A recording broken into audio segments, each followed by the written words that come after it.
Mapalad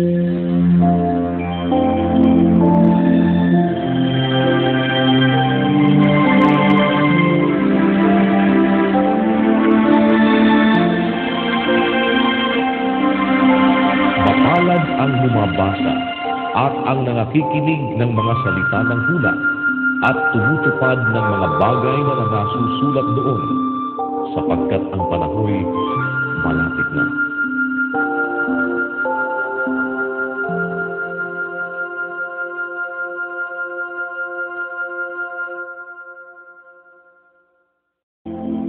Hebreo Kapitulo 2. Kaya't nararapat nating pagkatantuin ang mga bagay na narinig, baka sakaling tayo'y makahagpos.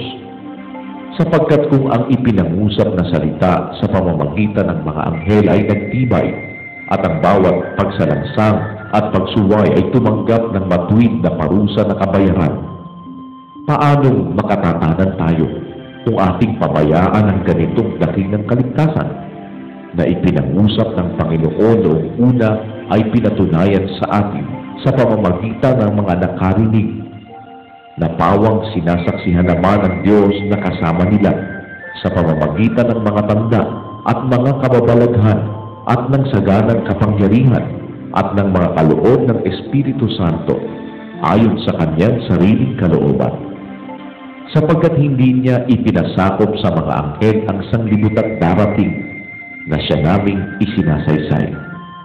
Ngunit pinatunayan ng isa sa isang dako na sinasabi, ano ang tao upang siya'y iyong alalahanin?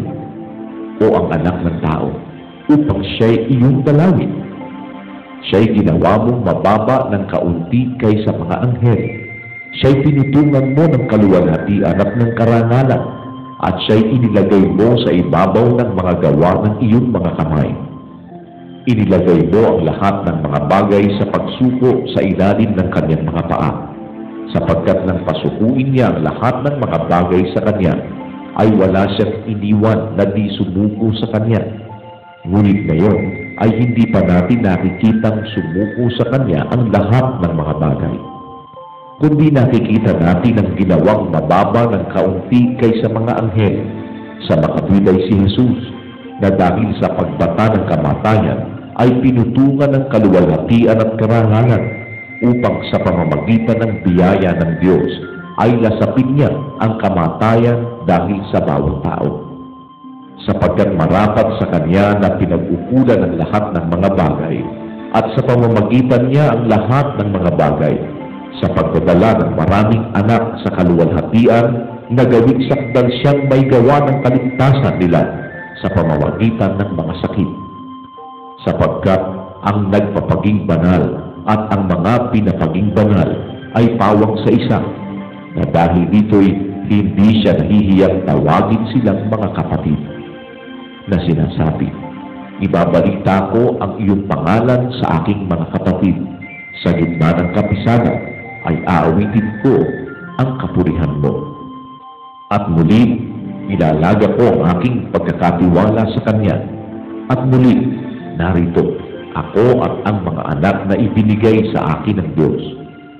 Dahil sa ang mga anak ay mga may bahagi sa laman at dugo, siya na may gayon ding nakabahagi sa mga ito, upang sa pamamagitan ng kamatayan ay kanyang malipol yaong may paghahari sa kamatayan. Sa mga tuwid ay ang diablo. At mailigtas silang lahat na dahil sa takot sa kamatayan ay na nasa ilalim ng pagkaalipin sa buong buhay nila, sapagkat tunay na hindi niya tinutulungan ang mga anghel, kundi tinutulungan niya ang binhi ni Abraham. Kaya't nararapat sa kanya na sa lahat ng mga bagay ay matulad sa kanyang mga kapatid, upang maging isang dakilang saserdoteng maawain at tapat sa mga bagay na nauukol sa Diyos, upang gumawa ng pangpalubag loob patungkol sa mga kasalanan ng bayan. Palibhasay, nagbata siya sa pagkatukso. Siya'y makasasaklolo sa mga tinutukso,